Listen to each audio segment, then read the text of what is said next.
Alright guys, this video I'm going to go over base plating, reinforcing the cross, and chain upgrades. Chain upgrade. So I've been making my own base plates. Base plates you can either make your own or buy from F&T, Minnesota Trapline, any big name. They're the ones they sell are a flat base plate.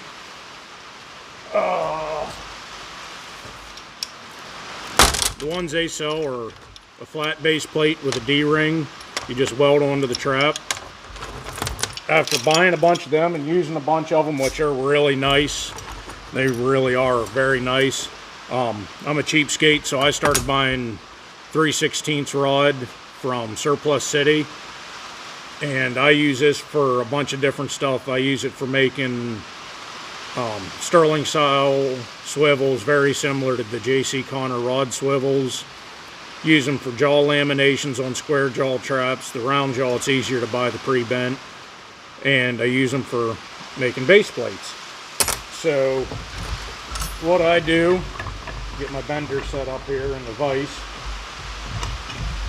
Well, first things first is you should disassemble your trap.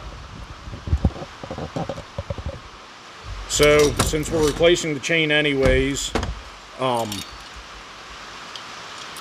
they come on these number 2 Victors, hooked with a J hook in the center, and that's alright for Fox and some Coyote, but I like to overkill everything, so I like to put a base plate on to really reinforce it. So when a Coyote's yanking on it, he's not bending the frame of your trap. So I'm going to go ahead and cut this J hook off because I am not going to reuse this chain or J hook anyways. So just take bolt cutters and lop it off real quick.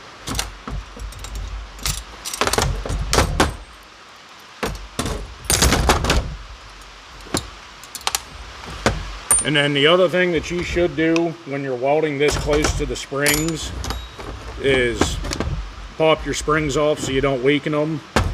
And that's as simple as taking a flathead screwdriver, getting it in behind the spring, prying around. Same with the other side. Get in behind the spring, pop it out. Done. I know companies sell special tools for putting the springs back on. You don't need them. I'll show you what I use then. But one thing I forgot to do is you should have your pan flipped up on the outside of the jaws, otherwise your springs will hit that. So that's going to make it a little bit more miserable for getting the springs off because I got to get that pan around. Watch it, they'll bite. Once you have that done, you're at that point there. It's as simple as grabbing the retainer, pulling it out, and springs drop out. Just set them to the side. Now, traps, no springs, ready to be welded on. When I do the jaw laminations, I don't worry about having the springs on there because it's up here on the jaws, not down at the springs. But with welding a base plate on down here, it's a good idea to take the springs off. Plus, I'm going to put a tack here and here to reinforce the cross, and also here to reinforce the pan post. So now we'll make the base plate. Start with just a regular 3/16 rod. Stick it in the bender. I stick it right in the middle first.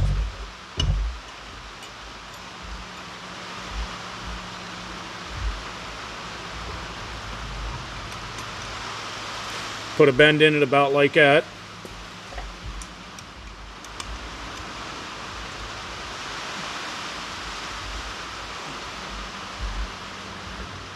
Now we're at that point. Now you want to bend this side.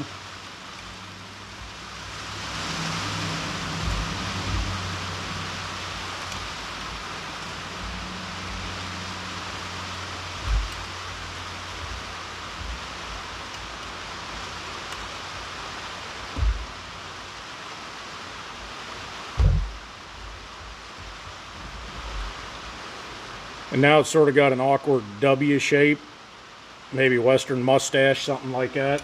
So I'll finish by bending it in the center. And there's the base plate. You can see I got my bends off just a little bit. That happens. I'll try to straighten it out a little bit here.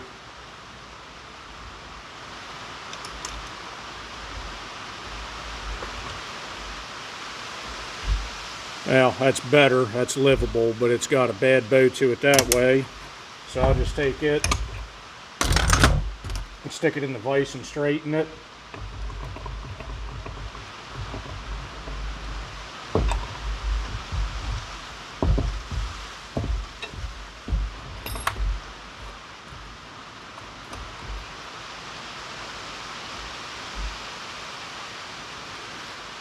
Now it's got a little bit of a belly in the center, so I have to go back to the bender to get that straightened out. You want them to lay as flat as what you can, and it takes some practice to get these bent correctly.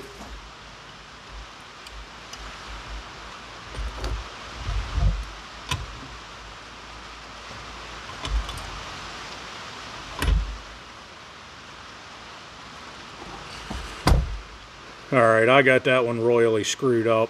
So we're going to start over on a fresh one. Again, I just buy sticks of this.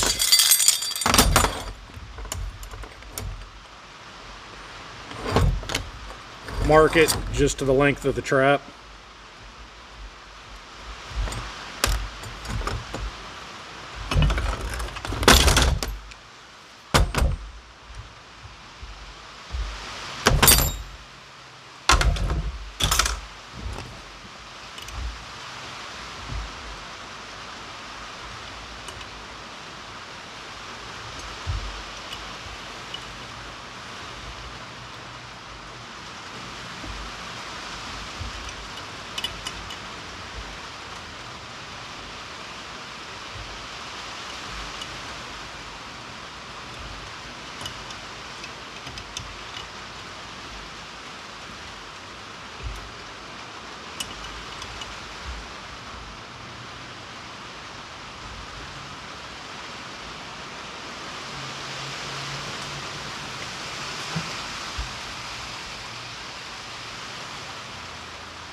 Alright, there we got one bent pretty well.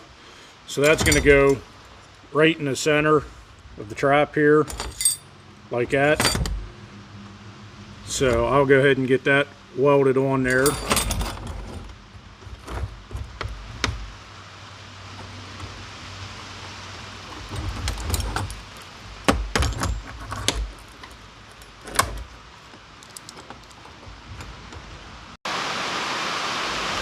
Alright, we got the base plate welded on, as well as got the pan shank welded and welded either side of the cross. So now at this point, we're ready to go ahead and put the springs back on and then start with the chain upgrade. So the springs are easy. Just take and lay your, well, they're a little bit more difficult with the base plate sticking out the bottom, but that's all right.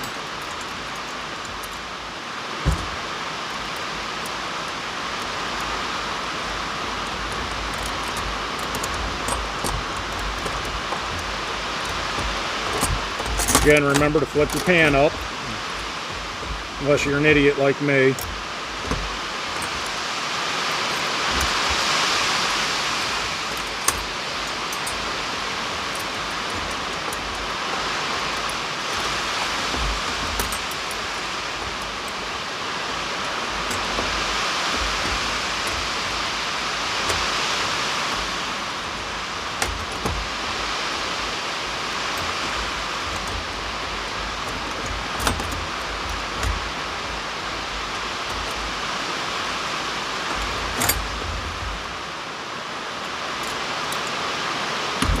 Alright, now, like I said, they make tools for putting springs back on. All I use is a nut driver that has a hole up through the shaft. slide it down on, one spring on,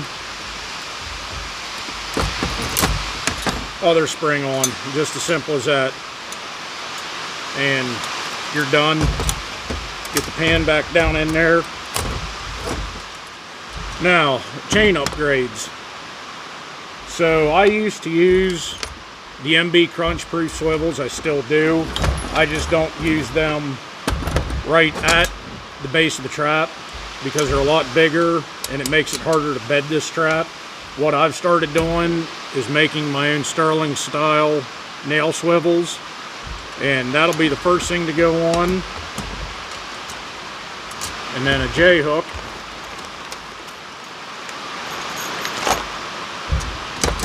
Goes up through the nut. I think they're 5/16 nuts is what I used.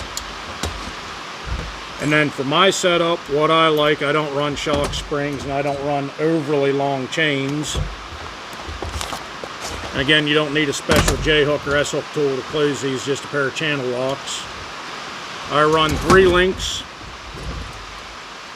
of number 3 machine chain, which I highly recommend the straight link number 3, or you can use number 2 machine chain if you're running coyotes.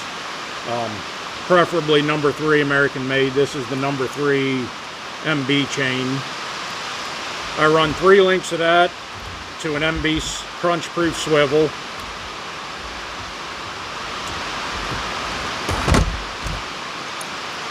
And then I'll run 3 more links of that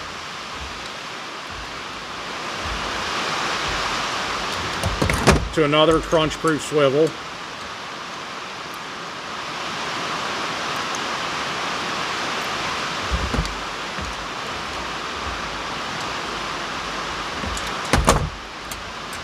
And then lastly, so right there's the total length of my chain. 6 links, 3 swivels.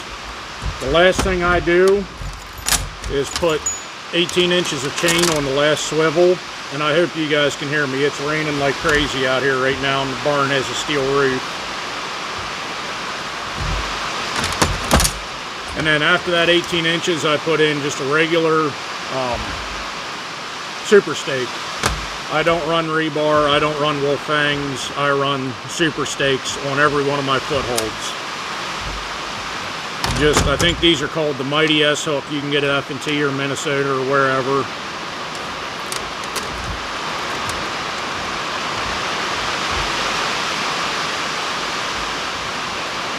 Now the last thing that I do once the chain's fully assembled, you got to squeeze that one shut. The last 2 things I do are, since I'm in PA, I go to the middle swivel and wrap a trap tag around the body of the swivel itself.